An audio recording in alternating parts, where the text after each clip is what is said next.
Welcome to Mobile Armor Radio, the podcast for all things mecha. Jumpship incoming. All right, and welcome to the latest episode of Mobile Armor Radio. I am your host, Chopper, and I am joined today with... Brian. And Rob. What do you mean you're host? This is 2 in a row, Pat. You're cheating. No. I'm taking over now. Oh. This is a coup. Well, this way, only he has to remember the intro and what number we're at. He'll never remember that anyway, so... Well, we already discussed that I started off incorrectly because it is episode 37, or those of you who like to live in the real world, season 4, episode 1. Fourth year doing this. It doesn't seem like it, does it? It does not. It's definitely flown. I guess when it's not work. Yeah. I thought you were saying, I guess when it's not working. I was like, oh. If it's not working, we just keep on doing it. Ignorance is bliss, as they say, right?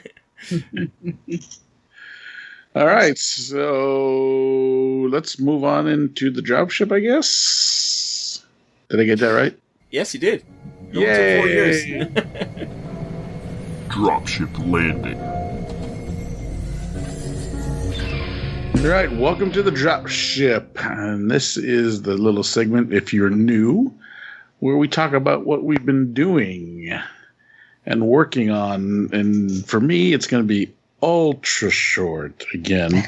I had grandeur plans. I know we talked about it in the last episode. But I got to organize the basement, and then it became so much of a chore that took all week for me to get done that I didn't get a chance to work on the big giant Neo Zhang that I was planning on doing.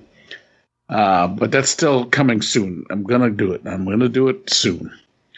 But other than that, I did play a game of Alpha Strike. Oh, nice. For the first time, which I thoroughly enjoyed. I did lose. It's a stinking clan. Stupid Ghost Bear. Ghost Bear, boo. But I didn't lose all the mechs. I did lose on points because we were playing a scenario. So let me be clear that I was on the verge of destroying Ghost Bear, but then at that point I would not have enough mechs to take enough points to overtake and win in the end. I would just like to say this should be in ComStar, not in Dropship, but hey. Should it? Yes. Well, then why did you let me keep talking? Because this was season 4, episode 1. We had to keep them guessing. Oh, well. All right. We'll come back to that. Other than that, then I did nothing. As far as working on anything. I did nothing, right? I think so. All right. Rob, what did you get done? I did nothing either, but, well, I did 3D print some mechs from... I joined a Patreon called Some Assembly Required, and they're doing, like, really highly detailed Battletech mechs. So I printed some up of those, and they turned out really nice, and I'm pretty happy with that. Other than that, I haven't done nothing. We were discussing, we got to start hobbying and taking a night every week to start hobbying, because I haven't done anything. No, it's true. I can't remember last time I hobbied. We need to do that for sure. And yeah. I'm thinking Monday nights are going to be good.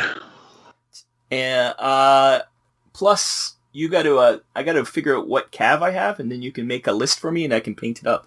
That's what we should do, so I can bring them when I see you. Oh, all right, let's do that. Let's make that plan.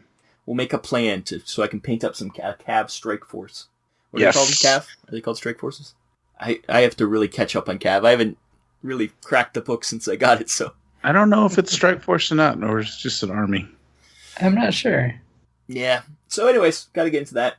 Plus, yeah, I'd like to play some Alpha Strike too, but you got enough mechs there. Anyways, Brian, what about you? Do anything? Well, not per se, but I'm preparing to do things that will be hobby related. For those listeners out there, might be aware of now. I have moved into a new house. I have finished doing that over the course of June, and Did it take a while. But because you only moved one box in a day. Well, it was more of like we didn't get to close on the house until halfway through the month, which left us only one day, like that weekend, to actually move everything. So we didn't get to move piece by piece like we'd wanted to. Are you coming from an apartment to a house? Is that?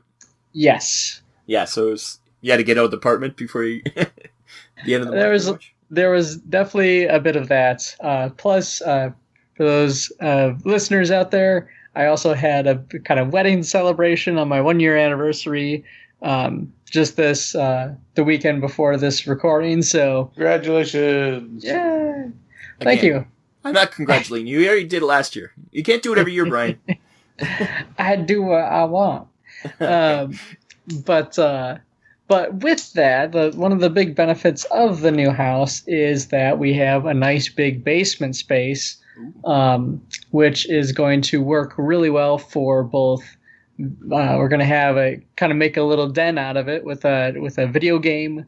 A lot of the video games are going to be down there in one area. We're going to have tabletop space. I've actually already unpacked and set up a bookshelf with a bunch of the tabletop and board games that I've got. Like I've got a whole little bookshelf for all my Mantic stuff already. He hasn't unpacked his clothes, but he's got this done. Yeah, you couldn't find your mic, but you got your games out. You're not wrong. But and then with that, we also have a little kind of section of the basement we're planning to devote to like hobby craft room. And so, which as of like this last weekend, our hobby table itself, like we got a nice big L-shaped desk. And we're going to set that up down there, and that's going to be the hobby table. So soon I will be back in modeling and getting stuff together. And so there's a bit of like house engineering. Like does fixing a faucet, like replacing a faucet, count as mech? It's mech repair, unless your house transforms into a robot. Right. Maybe it does, maybe it doesn't. That's the third season reveal. That's the big thing. I'm learning that I need to get a lot more tools, as it were. Yeah, like you don't realize what you don't have until you need them, right? Right. So I did get a lawnmower, which is kind of another mech in a way. It transforms in that the handle collapses in on it, and it's battery powered. So yeah.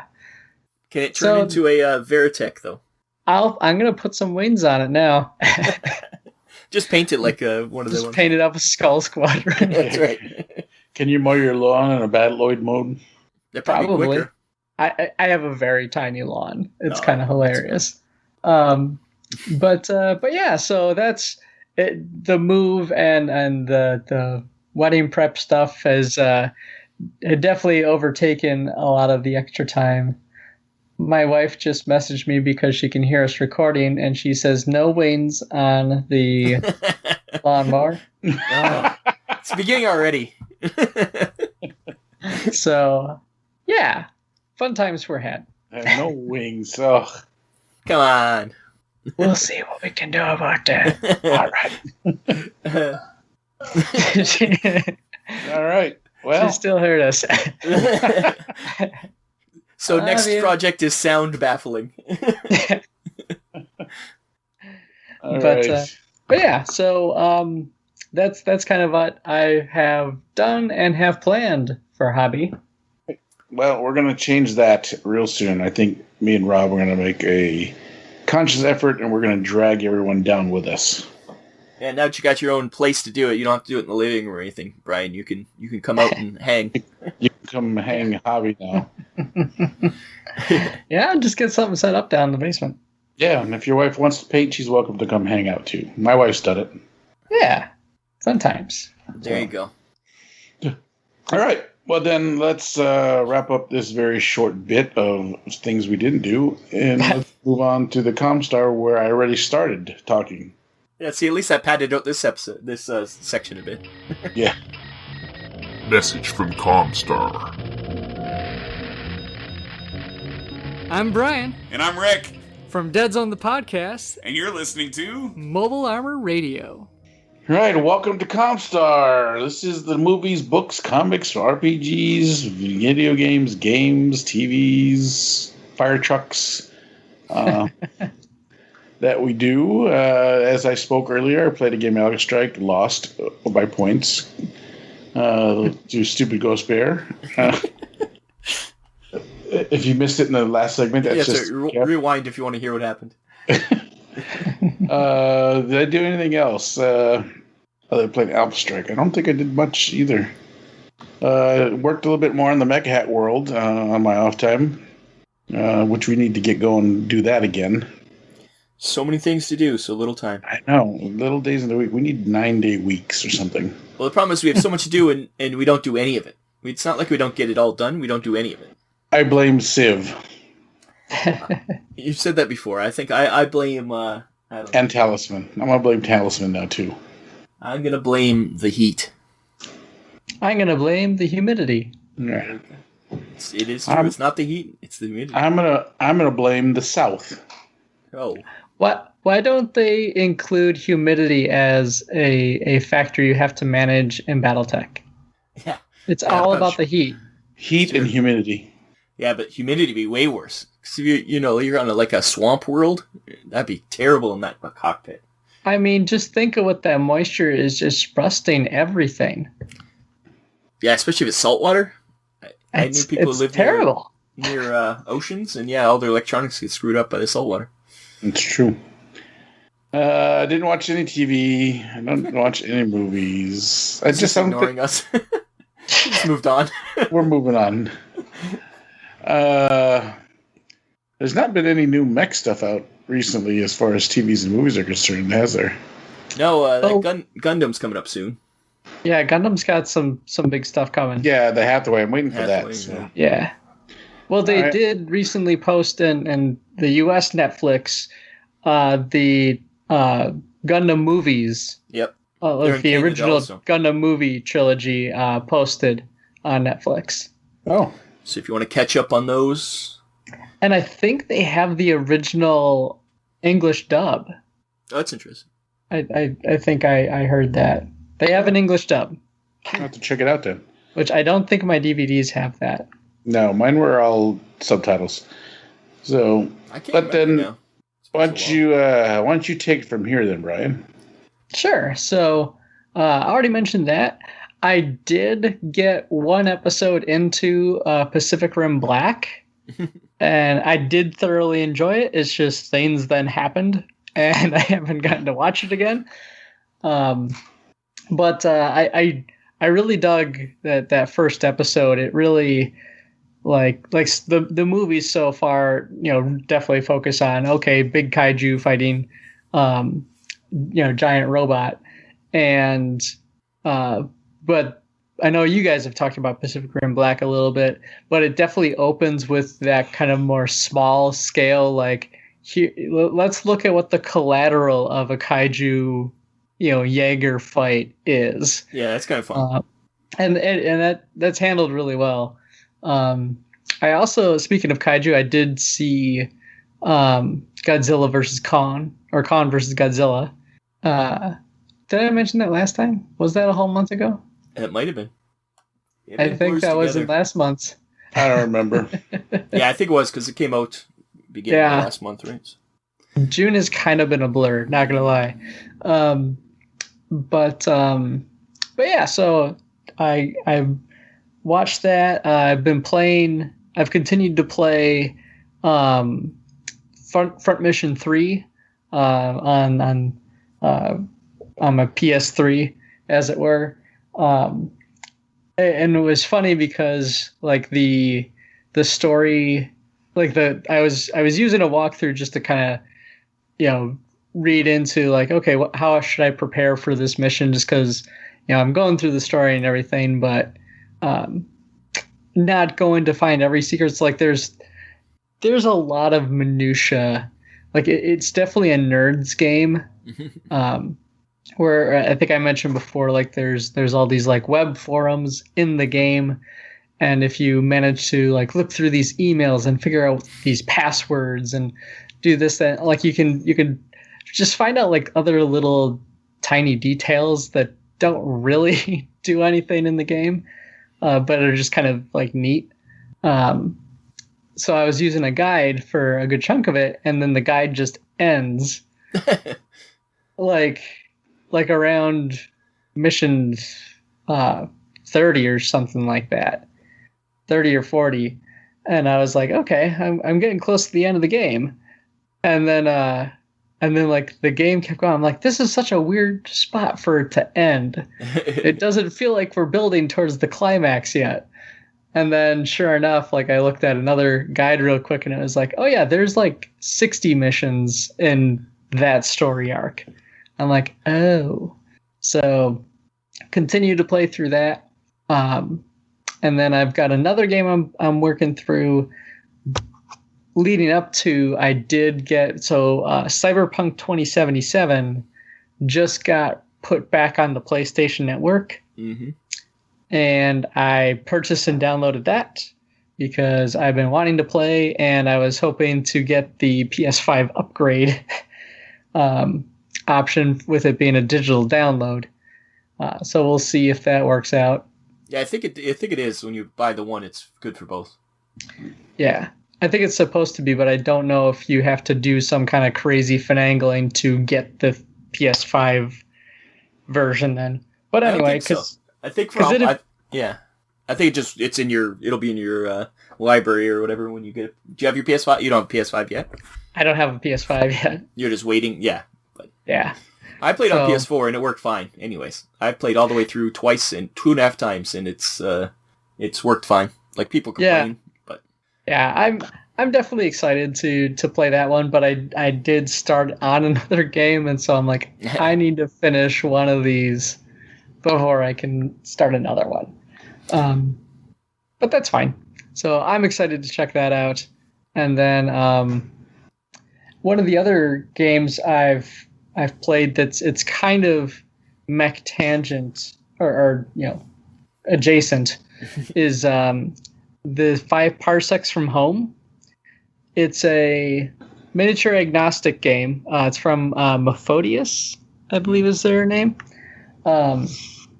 And essentially it is a from the ground up solo like sci-fi campaign game, where you have like a small crew of like 4 to 8 characters, and it like randomly generates scenarios and enemies and bad guys. You're rolling dice for a lot of this stuff, and then it's just like a quick little skirmish battle. But like a good chunk of it is kind of this like neat world building part leading up to your fight. So it's like, okay, so you establish, you roll up, this is the world that you're on. You're looking for jobs to do. You might have rival characters like villains and stuff tracking you down. You can find like main quest kind of things to keep the story moving and so on, and then you have a fight, and it's a really neat system. I'm really digging it. It doesn't have a lot of mechs in it currently. You can bring on robot companions, which is fun. You don't use experience points to level them up. You buy upgrades for them. And so, but yeah, it's really neat. I'm excited to keep playing. I did one encounter, like one campaign turn so far, which is kind of going through that whole process of, okay, you're on the world, you look for work, you find trouble, as it were, and continue from there. So I'm definitely digging it. I'm using a lot of my Mantic minis to play the game, so that's a lot of fun. And then I think the only other thing is I kind of had going on was coming up in August, a friend of ours is putting on, Adam Kinney is putting on a Dead Zone tournament that's 200 points.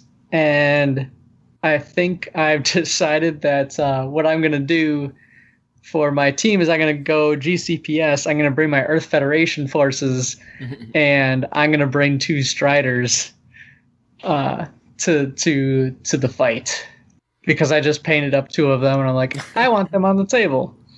Let's do this. Points, you can sneak them in there. It's not the soundest strategy, but it's going to be fun. Exactly. Yeah, it's interesting with the solo games right now. They're very popular. Ever since Rangers of Shadow Deep was like the first one I really knew about that had the same idea. Now everybody seems to be doing it. Even Stargrave has a solo mode now, and like a lot. I've heard a lot of people like that one. Yeah, so it's become a thing. Solo gaming. Oh, I wonder why. Necessity is the mother of selling things. That's right. Hopefully we won't need it again, but we'll see. But yeah. Well, it does. It's interesting with 5 Parsecs. Like, it's designed from the ground up to be a solo campaign, but it can easily become both a co-op game where you're playing against the AI, and even a kind of RPG style game where you can have one character being the villains and like running a kind of dungeon master kind of experience. So it's really neat. I like it. So what are you up to, Rob? Oh, nothing. It's been I'm still reading books. I've been reading the Battletech books in chronological order. I'm almost up into the Dark Age, which is probably bad, but I've never read anything about all that whole area, and I've heard a lot of bad stuff about it, so I'm curious to see how it is. But I'm getting there with the Battletech books, moving along. And they're putting out new ones all the time from Catalyst, so I'll never be caught up. It's never going to end. But I need to get a book, like a mech book series, because I think that's the next thing I should have on my reading radar, is to get some of those written or read. Yeah, well, yeah, Battletech's got literally thousands of books, so there's always that. Millions. But the problem with those is a lot of them you have to know which ones to read, because there's some that lead into others, and some books just end in the middle of a story. Like, there's a lot like that, where it's like, wow, if I bought this book when I was a kid, I'd be very upset. Because you're like, oh, it doesn't have any resolution. It just ends here. And now I've got to go find the next one. But luckily, in today's society, it's easy to find the next book. And I've just been continue reading them. Other than that, there's lots of news. There's, I don't know if anybody's heard, there's this thing called a pandemic. I don't know if you've heard about this, but it's, I guess, once again in China, though, a lot of the ports are getting shut down, so all our Kickstarters are getting delayed. So both Battletech Wave 2 and Redline have been delayed because of this. Not to mention that once they get to the ports in the United States, they're sitting in the ports and they aren't unloading because there's so many ships to unload. So now there's a shortage of containers to go back to China. So it's like it just continues to be more trouble. So if it's not ships being stuck in canals, now it's the fact that you just can't unload things fast enough. Yeah. So yeah. Sounds union to me. Well, I think it's just right now they probably don't care. They're just trying to get everything off. But I know at Battletech we're talking that they it's pretty extortion pretty much. Is that in China they're like, oh yeah, we can move you up the list if you pay us. So it's right. So they pretty much had to pay an extra $17,000 or something like that to get their stuff moved up the line. Oh jeez. Wow. Yeah. They're once again they're a big enough company that they can kind of do that, and they have revenue streams outside of Kickstarter. But imagine you're just some Kickstarter, like I know Mechatop and Redline, and like a lot of these are just stuck. They're not paying extra. Like I think Redline's farther along, luckily. I think they're just stuck at the ports. They're out to China at least. But I think it's all done, right? They just got to pack it up. Well, I think they got to get to them. They're just stuck at the ports. And but Mechatop, I know that game kickstarted a while ago, and they're stuck in China, and they're just a small company. They're not going to be able to get it out until this is all over. So I guarantee they'll probably be almost a year before they get their stuff out of there. It's just crazy. I hope people like backers and customers and stuff can be, hopefully understanding of that. Well, that's yeah, it's out of your control. It's out of everybody's control. Yeah. There's one thing if they mismanaged it or whatever, but right. How can you manage around something like this. It's impossible. So it's almost an act of God. So you can't really fight it. True. But yeah, I know there's already, like, you go on the forums, there's already people yelling in. It's like, what do you want them to do? Teleport? You invent teleporting, they'll bring it here. Go down to the docks and unload it yourself. Yeah, that's right. I'm sure a lot of people would volunteer for that. What else? Oh, Transformers Rise of the Beast was announced. Rise of the Beasts. It's a multiple. So it's a sequel to the Bumblebee movie. Sort of set in the same world as the Bavers. Bumblebee 2. But it's, it's going to be Beast Wars. I was never a Beast Wars guy. I don't know. I was too old, I think. Pat, I'm sure you're the same as me. Oh, yeah. Did you ever watch Beast Wars? Oh, yeah. It was actually, I dare say, it was probably one of my first entries into the Transformers series. For a lot of people, yeah. That was a major series back. Because I really didn't grow up with it would have been the 90s, because it's the same people that did Reboot. Was the Beast Wars, did they use that new animation and everything too? Yeah, it was all CGI at the time, yeah. Yeah. Yeah, 90s CGI. Yeah. I think that's what always turned me off about it. I've heard the story's great, but it's just, that 90s CGI just, ooh. Yeah, Reboot was kind of built into the show, so it kind of worked. Where, like it was all supposed to be in the computer, so it kind of didn't matter how bad the CGI was. Right. No, it's definitely one of those shows that. So one of my friends of the show, Nick Izumi, did rewatch Beast Wars recently, and he did really like it. Yeah. So, he's also able to look past. Yeah. Bad, CG and stuff. So. Well, it's funny. People are saying, but like the quality of it is still pretty good. Yeah, quality, right? But it's funny. People don't like the Netflix animation with like Transformers or even Pacific Rim. They don't like the way that looks. So I could see that'll be this generation's bad CGI. Like the next, I guess it would be the generation younger than me that can't handle it. But it's just so funny. So. It's a weird tangent, but I just want to throw out there. So one game series that is recently coming stateside is the new Guilty Gear game, and I only mention it because they're 3D characters now. It was one of those like traditional like 2D animation style games, very anime influenced and everything. But my goodness, like watch a trailer of that 3D modeling that they've got going on, because it's I can't put my finger on it, but it is a step above everything else you've probably seen so far. Like for things like hair and clothing, like it just has that like anime style flow to it, but is 3D. It's fascinating. Just go check that out if you haven't seen it. Interesting. Well, speaking of games, sorry, Pat, you found a game. Was it Mass Builder? What do you think? You found that game. What do you think about that? I think it's all right. I haven't delved into it yet more. I want to check it out a little bit more. It's what does it stand for again? Mechanized Assault. I can't even remember it now. Yeah, it's an acronym of some sort. Yeah, and pretty much you build and pilot your own mech. Yeah, and you fight aliens.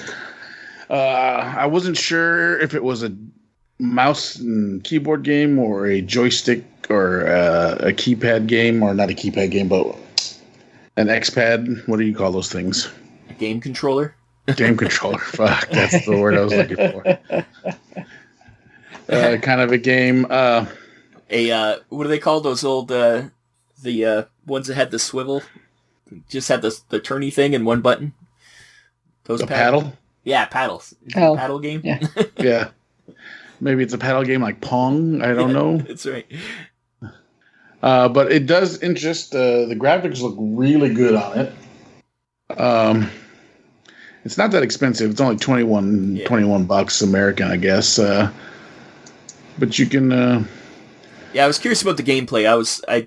I don't really like action games, and that's what it kind of seemed like to me, where it's just you're kind of fighting in real time. I'm a turn-based guy, although I think Cyberpunk got me into a little bit of first-person shooting, but yeah, it's those action games. I don't know, it's a little too much going on the screen for my old eyes. Yeah, I mean, there's a lot to it as far as an enhancement. There's like a whole different tree involved. I like that idea, like the role-playing game kind of end of it, where you're changing your mechs and stuff. Yeah, it does have a world map, so there is a tactical side to it. Yeah. But looking at the screenshots and everything, I don't know if it's a fighter game kind of game or what was that? Yeah, I don't know. It looks kind of like that, where it's just... It looks definitely third-person-ish. Yeah, we'll see. I'm sure you'll break down and bite at some point, and then you'll tell me. At some point, it's still an early, it's still an early access game, and right now it's on 15% off until July 8th. So you have 7 days when this podcast drops to grab it. Yeah, if you're interested, and if you are, let us know how it is. Another thing that Robotech is in the news again. They're going to be Funimation. They're going to be streaming it there, which it's already streaming everywhere. I wonder if it's going to be taken off the other streaming platforms and only be on Funimation, which would be terrible. But a new Blu-ray release and Steelbook is coming out. The Steelbook, I think, has exclusive mech and stuff with it. And you know how Steelbooks are. So it looks like Robotech is they're really pushing it for, I think it's September. That's all coming out. So it seems to be back. Maybe because they can now sell it in Europe and Asia, so they can spread its wings. So there you go. Robotech's in the news. Also, the Gundam live-action movie has been in the news. The director, Jordan Vogt-Roberts, I guess is his name. He did a little video, and it turns out he's a huge Gundam fan, which is awesome. He used Gunpla back in the day, and he brought out some old Gunpla models he found in his mom's house, which I thought was hilarious. Missing their arms and stuff, which is hilarious, because that's what happens with those models all the time. Yeah. So, so that's cool. So, it's once again, not to bash on Michael Bay, but I hate Michael Bay, and I hope he dies. But he hated Transformers. Like, why would you put someone who doesn't like the franchise in charge? Exactly. That's the thing I didn't like. Why did you even take that movie then if you hate Transformers, Michael Bay, you big moron? Yeah. Well, you like. I mean, sometimes it can work out. Like Paul Verhoeven was notably not a fan of Starship Troopers. Have you read Starship Troopers, the book?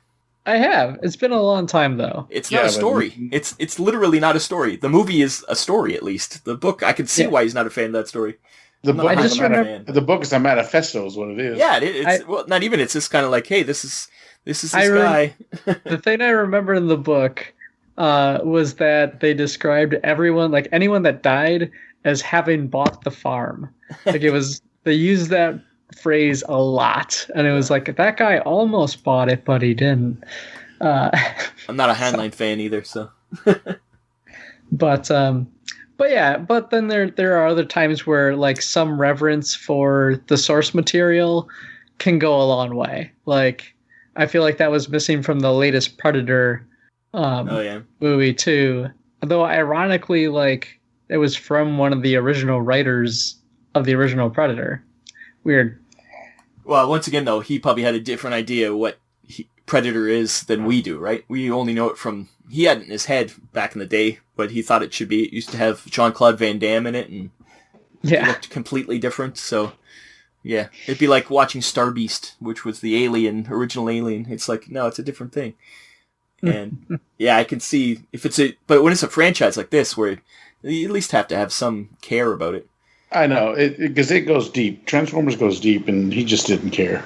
Yeah, and I think Gundam probably even goes deeper. So you need someone who understands the whole history of Gundam to at least get the because Gundam has really themes. Like I think that's the whole point of it. You have to at least have the themes. Maybe not copy anything exactly, but at least because I think a lot of things can be different than the original. But as long as it has the feel of the original, it's still good. Where or like it's the same ethos, right? Yeah. Or. Like, you don't want Optimus Prime saying, I'm going to kill you and rip people's heads off. That's not what Optimus Prime's about. Like, that was the problem with those baby movies.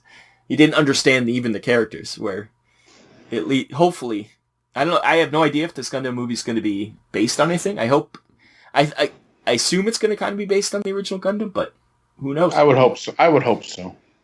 Could be completely different. Could be something brand new, which is not unknown for Gundam either, so. Sure. Yeah, excited about that. And last thing, I'm going to give a shout out to John Barros, a good listener, and if you want books to read, Brian, there you go. He writes a lot of good mech fiction. But he is also doing 3D files. He has a Patreon, I guess, and he does on Cults 3D. He also has stuff, but he's got a lot of stuff he does weapon mods and stuff for 40k Knights and stuff, like those kind of mechs. So if you're into 40k or you just like that kind of stuff, check that out. I have the link in the show notes, and shout out to him. So cool. Yeah, it's good stuff if you like 40k stuff. Yeah, in general. I mean, you have to buy the 40k model first, so you still have to spend $100. $100. Knights are way more than $100. Wow, I think just like what is a Riptide's like $150 or something like that, and that's like a third the side of a Knight. Knights. I think what you can do, I'm sure, if you go to certain places on the internet, you can find a 3D print for a Knight, and then buy John Barry Ross's. There is that, but we don't advocate for that, do we? I do. If it's 40k, yes. Yeah, it's true. It's true. Yeah, I don't think there's any other news. I think I covered it all. I only had a lot of news because I had nothing to report. So there you go. All right. Well, let's jump on into the MechBay Hanger. Now entering the MechBay Hanger. And welcome to the MechBay Hanger, guys. Today's topic, I wanted to get everyone's opinion on your top 3 strongest mechas ever. Ever. Ever. The most ever. The most ever strongest. And there's a lot to choose from. And also, from across the world. Strongest, too. Well, that's true. But so I'll start. Okay. My number 3, and this, in my list, Mecha spans a vast array of stuff, from tabletop games to books to movies. Mm-hmm. So I tried to pick a little bit of everything, while also trying not to pick what I think you guys would pick. I had a hard time with this, so I think I picked pretty common ones. So I went with my number 3. I went with the Atlas from Battletech. I was thinking about that because it is because it's a beast. As far as that game is concerned, I mean, if we, in the Alpha Strike, it can't overheat, and it's got like a ton of dice at medium and short range, so it could soak up. It's got probably the most armor I've seen on a sheet. Yeah, is the Atlas probably one of the common badass mech? I don't know if there's much out there that would be better than that. I mean, I think just because I went with both old school classic Battletech and Alpha Strike, it's got strengths in both, and which I think is better than some. It's a good choice. I'm amazed you didn't say Battlemaster because I know it's your favorite. It is, but Battlemaster is not as tough as the Atlas, and it's not that good. You just like it because of what it does. Yeah, and it was the first mecha that I ever saw in the book with that sword and dagger book. So I was like, oh, that's why I like the Marauder. And it's also a Dogram. Yes. So that would be my number 3. Now it's at the bottom of my list because I think there are other things I kick the shit out of it, but kick the poop out of it. So what do you got for your 3, Brian? So for my number 3, I went with Gunbuster. I almost picked him too. From Gunbuster. The big theme being like it's a weird show where it does start off as like a real mecha kind of show, and then it hits this turning point where the characters like gain confidence in themselves. It's technically like 2 spaceships that join up to make this thing, and then it shoots lasers out of all these ports. It really wrecks house with a lot of space monsters, and then it has this magic cloak that comes out of nowhere and deflects attacks from you. So it's a lot of fun. Like the fights that you see it in are a lot of fun. The rest of the show is kind of could take or leave it. But it is one of those mechs, like the final scene this thing has. I guess I'm going to spoil it a little bit because it It is from 1988. It is as old as I am.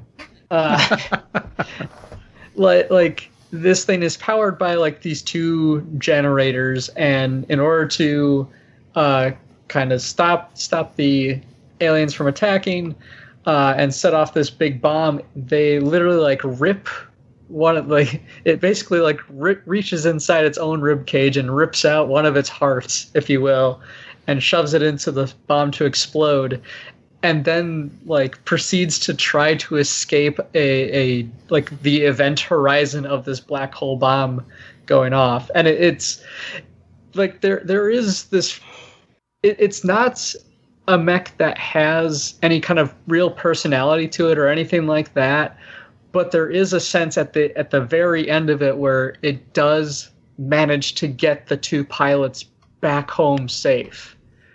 And there's like nothing left of it. Like it is literally, I think it has one arm remaining. It's kind of just a torso and a head. All the rest of it got ripped apart, but it got them home safe. Granted, a couple thousand years in the future. Damn time dilation. Right. That's one of the highlights of the Gunbuster show. So I definitely like the mech. It's super overpowered and toes that line between real mecha and super robot. But it's fun. So how about you, Rob? What's your number 3? I'm going to go with a Voltron, but not the Lion Voltron, which is, everybody goes for Lion. But my favorite Voltron, and I think the more powerful Voltron, is the vehicle Voltron. Voltron 1, as they call it, or from the anime Dairugger. And it's, it's 3 teams of 5 vehicles, air, land, and sea. What's that? That's 15 vehicles make up this 15 robot. vehicles. Yep. It's got the same sword, though. Well, yeah. Or blazing sword. It's just, it's part of the franchise. When you buy the franchise, you get the sword. You get the blazing sword. Yeah.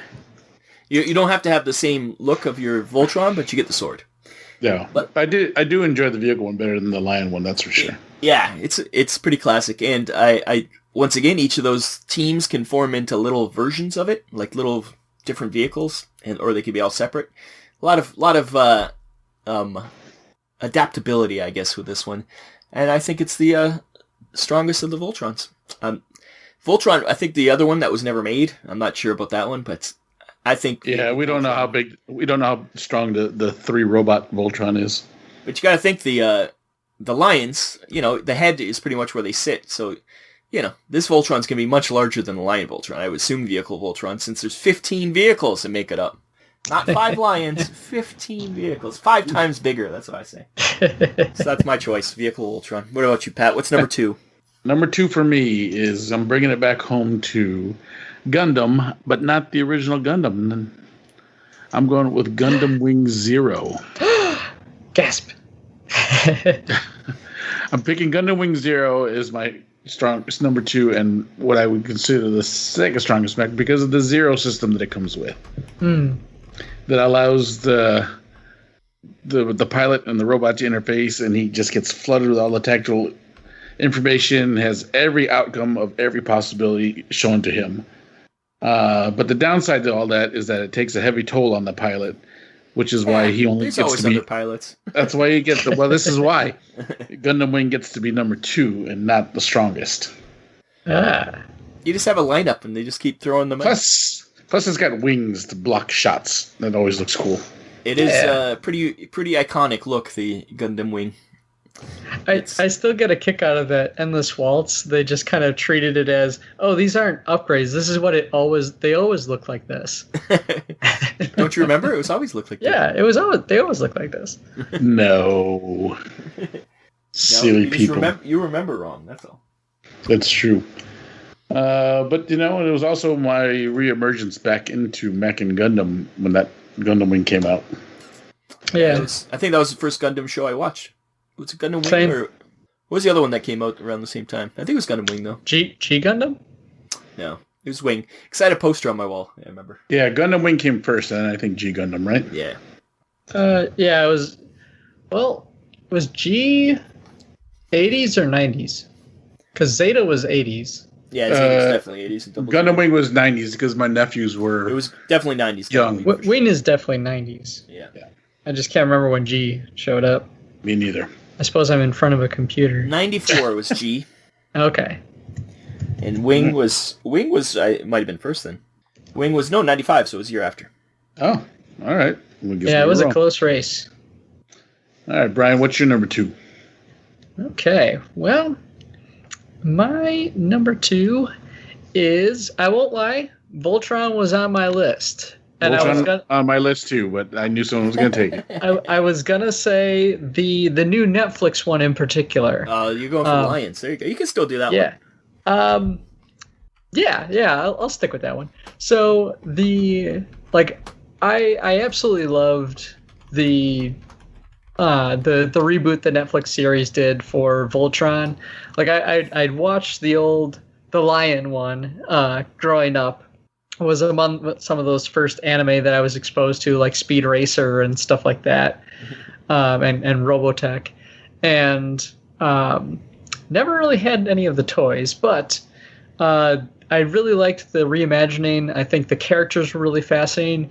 The lion, what they did with the lions to really kind of give them a connection with their pilots, I thought was a really compelling piece.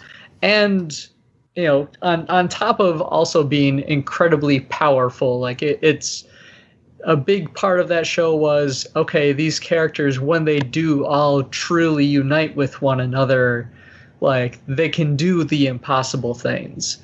And so that's why it's number 2. It's not quite at number 1 for me, but I did really like the show, and I really like that mech. And so back to you, Rob. For my number 2, now I'm just going for size, because size matters. But I chose the SDF one. Yeah, it transforms. And I was going to take the SDF. I almost took the SDF one too. Yeah, for Robotech and Macross. It was a fallback one on my list. See, well, come on. It's the SDF one. But when that transforms for the first time, and you're like, oh my god, that whole thing could transform to a giant robot, it blew my little kid mind. I was just like, this is the best thing I've ever seen. And I think that's kind of why I still love Robotech to this day. Because things like that happened, and he was like, I can't believe this is happening. I can't believe this is a giant robot. with the aircraft carrier and a battleship for arms. Like, that's, come on, what more do you want? What more do you want, people? But in Macross, like they continued to build those bigger and better. I know there was the Mega Road, which I think was that one mentioned in Robotech canon. It would have been like the second one that there's an SDF2 and there's an SDF3 in Robotech. Yeah. So. Oh, that's true. It probably was one of those that they've transferred. Yeah, over. They had them like back to back or something.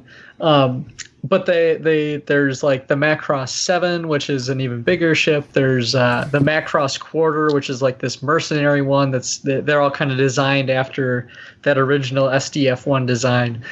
So they continued the tradition to make those things humongous and fun, and they continue to punch things. That's it. You punch. Yeah, when you punch into a Zentradi ship, come on. Yeah, it's awesome. Well, that's the dataless attack definitely sells that thing. Dataless attack, and point defense. You got a point defense lasers. Come on, and it is super powerful. Obviously, it was so powerful you couldn't use it all the time, so they had to have a reason why they couldn't use it. So, not enough power. We got to go back to just being a ship. Otherwise, they just stomp their way through the Zentradi and be like, "Oh, it's done." But yes, that was it. Now we're on to number 1s, Pat. What do you got? All right, so my number 1 is probably the pinnacle of powerful mecha. Oh, yeah? It ends here because where else can you go? And that is Super Tengen Toppa Gurren Lagann. Yeah. That thing is as big as universe. It uses galaxies as throwing stars. It can attack through time and space. It's just so powerful. It's a joke.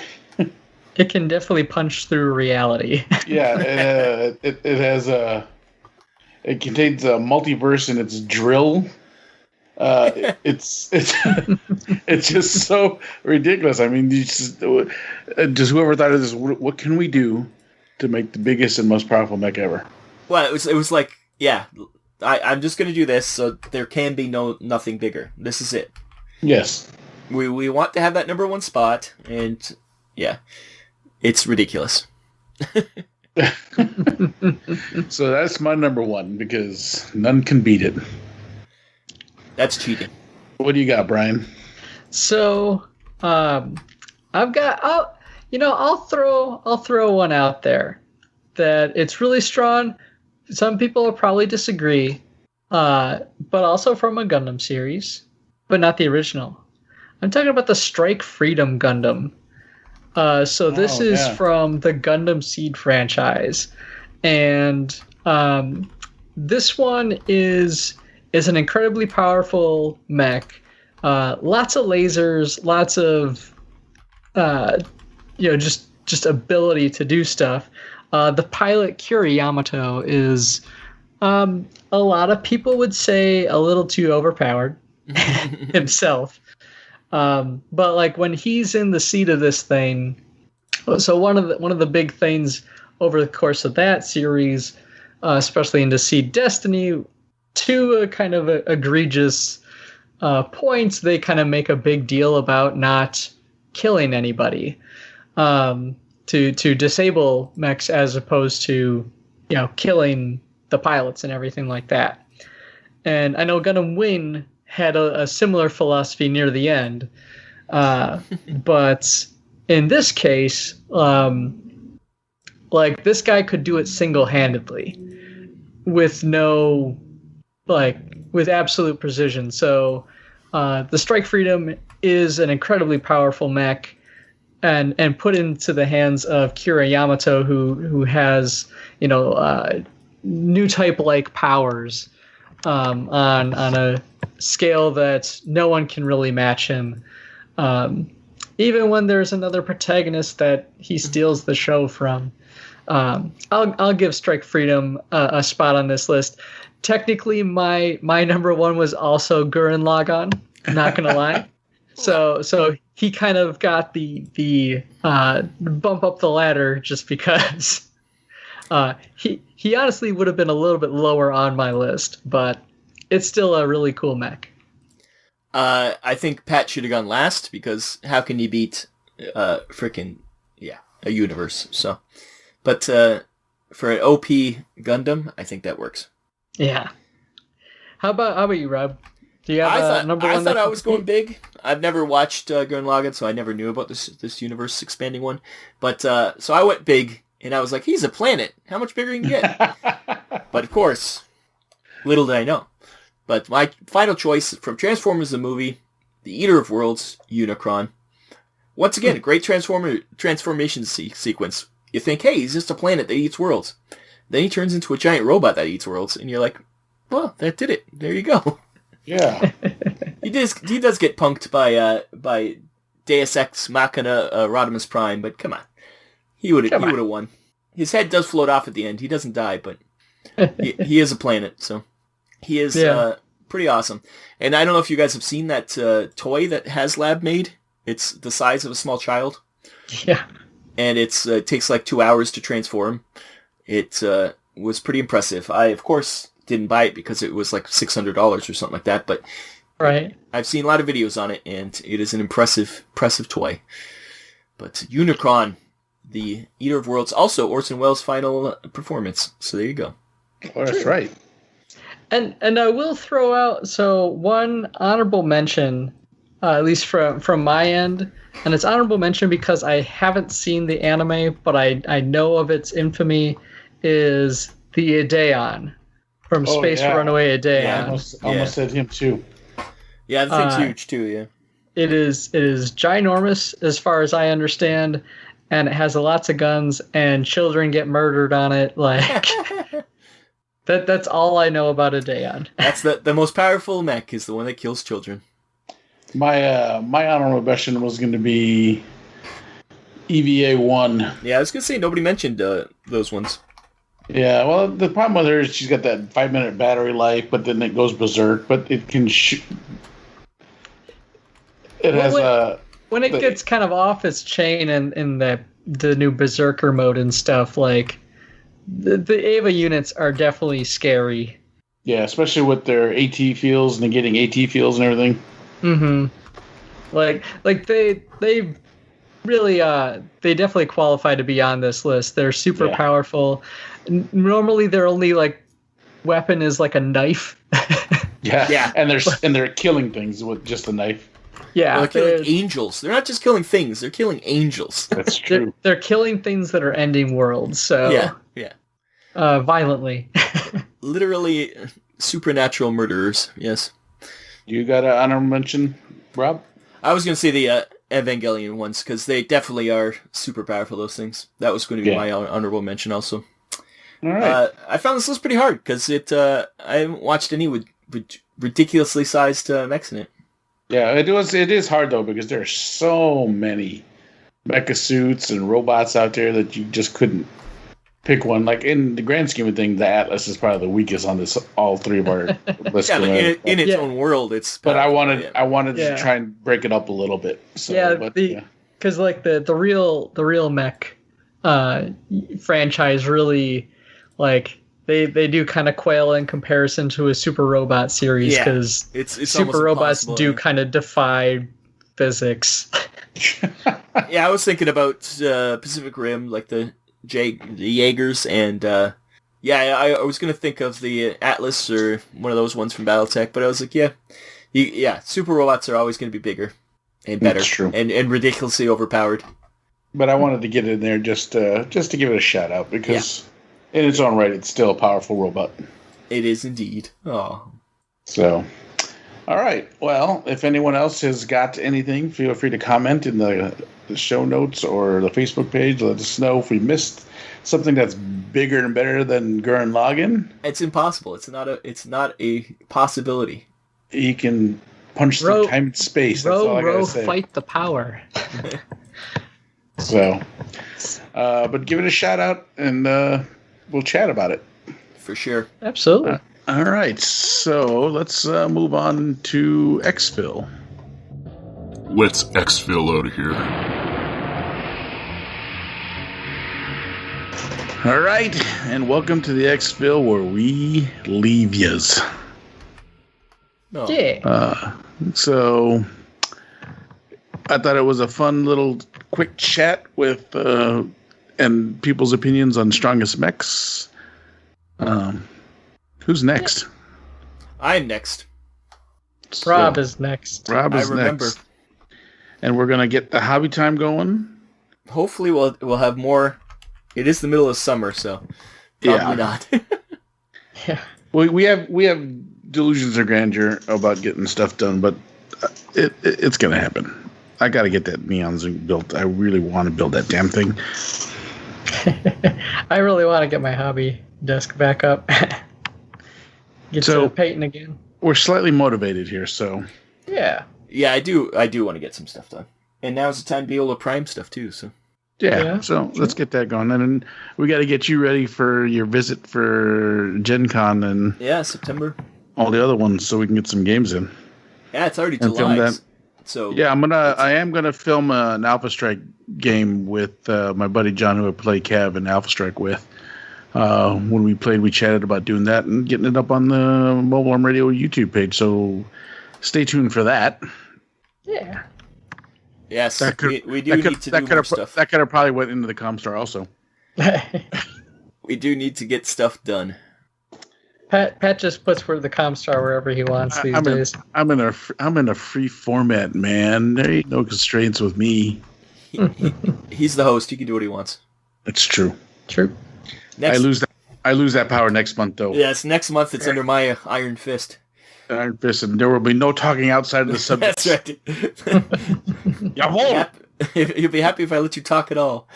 But fun times. And always check out our Facebook and our Discord. Discord, we're on it sometimes, but not that much. Yeah, I'm not too much on the Discord or the Twitters myself. But sorry, guys, me neither. We got Twitter, and but yeah, I think the Facebook is probably the most active area. Yeah. And there you go. Come visit. Yeah, come visit, say hi. Maybe we'll even do a live stream hobby with everybody. That could be fun. So, TBD. TBD. TBD. TBD. All right. Well, from Mobile Radio, I've been Chopper. I'm Brian. I'm still Rob. We will see you in 30 plus days. How many days are in July? 31. 30 plus. 30 plus 1. 30 plus days. So, bye-bye. Bye-bye. Bye. This has been Mobile Armor Radio. Join our Facebook group by searching for Mobile Armor Radio. Find us on Twitter at @MArmorRadio. Find us on iTunes and visit our website, mobilearmorradio.podbean.com. Join us on the first of every month for more mecha discussion.